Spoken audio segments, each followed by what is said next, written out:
Corona కష్టకాలంలో ప్రాణాలకు తెగించి 65 రోజుల పాటు రోజుకు 500 మందికి భోజనం అందించిన Harish charitable organisation corona front line warriors అభినందనీయులు అని ప్రముఖ వైద్యులు doctor Chitla Kiran, doctor Addala Satyanarayana, PR ప్రభుత్వ కాలేజ్ ప్రిన్సిపాల్ తిరుపాణ్యంలు పేర్కొన్నారు. కాకినాడ బాలాజీ చెరువు సెంటర్లో గల కాస్మాపాలిటన్ క్లబ్ లో హరీష్ చారిటబుల్ ఆర్గనైజేషన్ ప్రథమ వార్షికోత్సవం కరోనా ఫ్రంట్ లైన్ వారియర్స్ సన్మాన కార్యక్రమం ఘనంగా జరిగింది. కార్యక్రమానికి Harish charitable organisation secretary Subbarao అధ్యక్షత వహించగా పిఆర్ కాలేజ్ ప్రిన్సిపల్ తిరుపాణ్యం, ప్రముఖ వైద్యులు doctor Chitla Kiran, doctor Addala Satyanarayana, cricket association నాయకులు బాపిరాజు, కోనసీమ యువరాజు, పిఆర్ కాలేజ్ వాకర్స్ అసోసియేషన్ అధ్యక్షులు పంపన సాయి, వ్యాపారవేత్త రామ్ కుమార్ ముఖ్య అతిథులుగా పాల్గొన్నారు. కార్యక్రమంలో భాగంగా principal Tirupanyam, doctor Chitla Kiran, doctor Addala Satyanarayana, Bapiraju, పలువురు ప్రముఖులు హరీష్ చారిటబుల్ ఆర్గనైజేషన్ కరోనా కష్టకాలంలో చేసిన సేవలను కొనియాడారు. హరీష్ చారిటబుల్ ఆర్గనైజేషన్ సెక్రటరీ గత కొంతకాలంగా చేపట్టిన సామాజిక సేవా కార్యక్రమాలను వివరించారు. ఈ సందర్భంగా ఆర్గనైజేషన్ చైర్మన్ తలాటం హరీష్ మాట్లాడుతూ గత 2 దశాబ్దాలుగా సమాజానికి తన వంతుగా సామాజిక సేవా కార్యక్రమాలను నిర్వహిస్తున్నానని, ఇప్పుడు సేవలు మరింత విస్తృతంగా చేసేందుకు హరీష్ చారిటబుల్ ఆర్గనైజేషన్ ఏర్పాటు చేసి ఏడాది కాలంలో అనేక సామాజిక సేవా కార్యక్రమాలు నిర్వహించినట్లు వెల్లడించారు.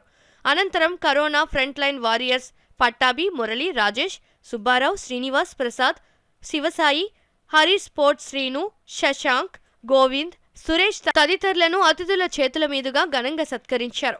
ఈ కార్యక్రమంలో జర్నలిస్ట్ అసోసియేషన్ అధ్యక్షులు మంగా శివరామకృష్ణ, స్వచ్ఛంద సేవా సంస్థ నాయకురాలు రాజకుమారి, దయావతి, కామేశ్వరి, కృష్ణవేణి, పలువురు క్రికెట్ అసోసియేషన్ నాయకులు సత్యబాబు, చార్లే తదితరులు పాల్గొన్నారు.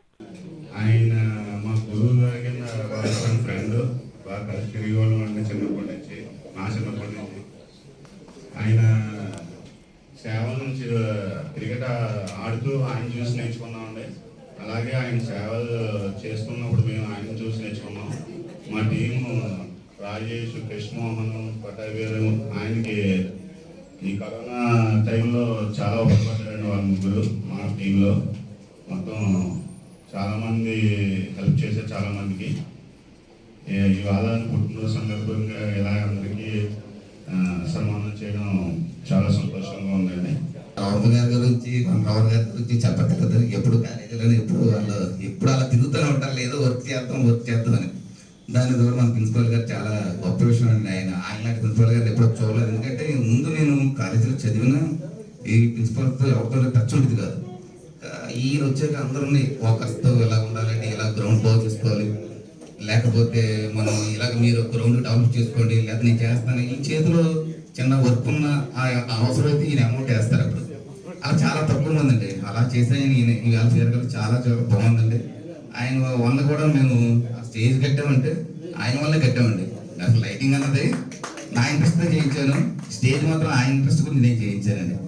బంధువులు చనిపోయినా కానీ చాలా మంది వాళ్ళందరినీ వదిలేసి వాళ్ళకి ఎటువంటి కార్యక్రమాలు అంటే ఆఖరికి దహన సంస్కారాలు కూడా చేయలేనటువంటి పరిస్థితుల్లో అలా వదిలేసి వెళ్ళిపోయినటువంటి పరిస్థితులు చాలా దారుణమైనటువంటి రోజుల్ని మనం చూసాం. ఆ రోజులు అనేటువంటివి మళ్ళీ ఇప్పుడు కూడా మనకి రాకూడదని చెప్పని కోరుకుందామండి. కానీ అటువంటి పరిస్థితుల్లో హరీష్ గారి ఫ్రెండ్స్, హరీష్ చారిటబుల్ ఆర్గనైజేషన్ ద్వారా హరీష్ గారి ఫ్రెండ్స్, వాళ్ళ సర్కిల్ వాళ్ళందరూ కూడా లాక్డౌన్లో ఇళ్లలో ఉద్యోగాలు లేకుండా ఇంటికి ఇబ్బంది పడుతున్నటువంటి కోవిడ్ పేషెంట్లకి అందరికీ కూడా సహాయం చేయడం అనేటువంటిది చాలా గొప్ప విషయం.